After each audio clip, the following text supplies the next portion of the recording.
Kevin McCullough. My next guest is someone that has spent the last 18 years pouring his life into his seminal work. It's a story of redemption. It's a story of kindness in a day of hatred, one for another. And in the times that we live in, what better message could really be told as you look at the wars that are breaking out on your TV screens almost nightly. His name is Martin Bennett, and he's the author of the new book, Wounded Tiger. Please welcome Martin Bennett.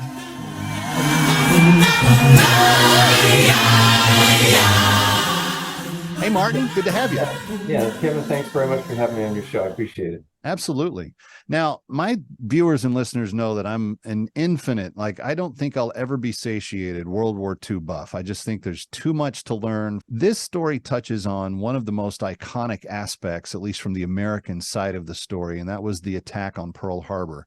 Tell me about the relationship of your two primary characters here. It's a story that takes place in the context of war, but it's a character-driven story. The main character, of course, is Mitsuo Fuchida, who is the man who led the attack in Pearl Harbor. He was handpicked by Admiral Yamamoto, and he was driven by selfish ambition and ambition for his nation. He wanted them to be a conqueror like he'd seen other nations do around the world throughout history, and that was what he hoped for. The second key character in the story of Wounded Tiger is a man named Jacob DeShazer, or Jake. He volunteered for the U.S. Army Air Corps, and once the Japanese attacked Pearl Harbor, he was livid like every red-blooded American, and he wanted to go, quote, kill Japs, end quote. And he volunteered for a mission for which he knew nothing about, the Doolittle raid, ending up bombing Japan, then flying to China and hopefully to allies in China. But his plane ran out of fuel over occupied China. He bailed out in the middle of the night in the rain, and he was captured by the Japanese.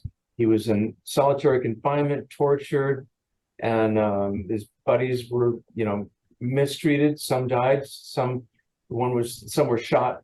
And he was just living in a hopeless situation. In his own words, he said he was crazy with hatred, and he came to a realization he didn't want to live in hatred and die in hatred. And that's part of his story. And then there's the Covell family. These are teachers who are highly educated who volunteered to go to Japan. They went there to bring the gospel of Christ, but they also helped the poorest of the poor. They really genuinely loved the people of Japan. They brought their kids into the world in Japan, and they spoke Japanese fluently.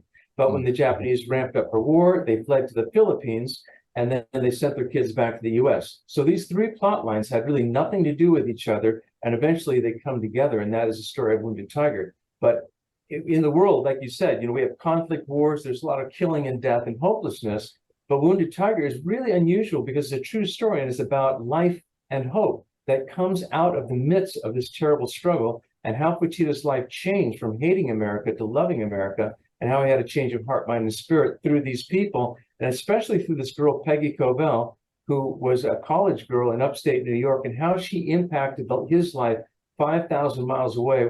And the circumstances were like millions to one that anything like this would ever happen. That's fascinating to see that unfold.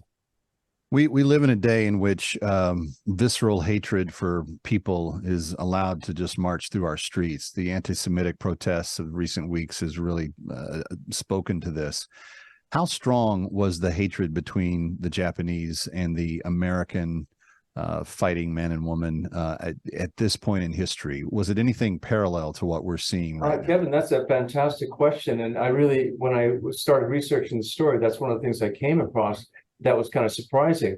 So in 1919, after World War I, they formed the League of Nations, and Japan was one of those countries that was a member of that group. And it was a precursor to the United Nations, and they were trying to figure out a way to prevent wars by negotiation ahead of time. So during this conference in Versailles on the League of Nations, the Japanese contingency said, hey, they put forward what's called the racial equality proposal, saying, hey, all races are equal. We need to establish that as part of the League of Nations. And several of the countries said, well, actually, that's not true. There's superior races and inferior races, and you guys are part of the inferior races. Well, this infuriated the Japanese. And Woodrow Wilson was the president of the League of Nations. He was the leader of that. And he said, well, unless this is unanimous, we're not going to accept this, which was kind of odd. It should have gone by majority. Well, the Japanese left that really angry. And in Japan proper, there were riots in the street. There was proclamations that they would declare war against the United States. This is back in 1919. Hmm. So shortly after that, Uchida was he was being trained in the Imperial Japanese Navy Academy in Etajima, and they had a training mission that sent him on a ship to San Francisco. This was 1922. And he encountered some Japanese nationals in America, in California. And I grew up in California. I never knew this history. And they were saying, why did the Americans treat us like that? They discriminate against us. They put it in newspapers, watch out for the yellow peril. The unions were against them. They couldn't testify in court. And they just felt they were being mistreated simply because they were Asians and foreigners. And this, again, just added fuel to the fire of, oh, these dirty, rotten Americans, they're going to get it one day. So all these things just came together for them. They felt marginalized by the nations of the world, that is by the United Kingdom and the Germans and the French, because they weren't allowed to build up their military in the same way other nations were, and they felt they were being marginalized and disrespected. So it's kind of like the little guy in the bar who gets insulted because he's a little guy, and then he comes back with his machine gun to even up the score. And that's kind of what happened in Pearl Harbor and the Pacific War.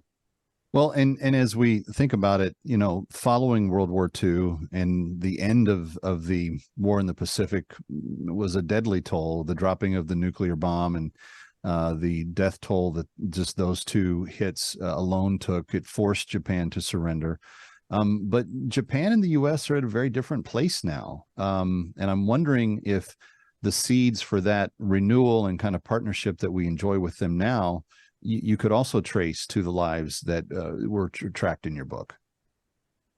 Well, it was very interesting for me to understand Japanese philosophy and how the Japanese culture. So they had a mindset that, and it was inculcated from a very young age, that you respect your parents and you obey the emperor, that he was a godlike figure, not in the sense of the way Westerners see a god as being all powerful and all knowing, but rather being descended from the gods.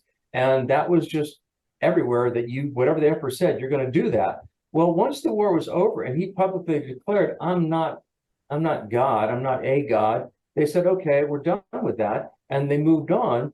And it was very unusual for me when I saw that when the Japanese surrendered, this is not in the book, but I remember reading about the Japanese pilots had developed these airplanes that ran on high octane fuel.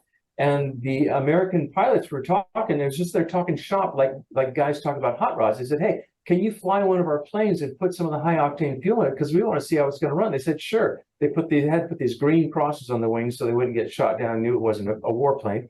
And they're out there flying the plane and they're all laughing and talking. And I thought, how did this happen right after the war? They're all hating each other. And the Americans were kind of surprised. And I remember I met a woman who was in Japan during the war, and she said she hated Americans because she thought they were going to kill everybody, until she saw the Americans in Japan giving candy to kids. And after that, she said, well, I want to go to America. So I think once the Japanese saw that the Americans were not hateful toward them, they just wanted the war to end. And they saw the character of Americans, and Americans saw that, hey, Japanese are people.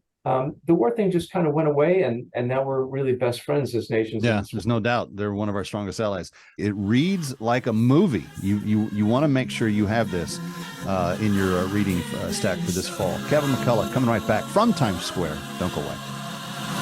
Christmas time, here we go. That Kevin Show.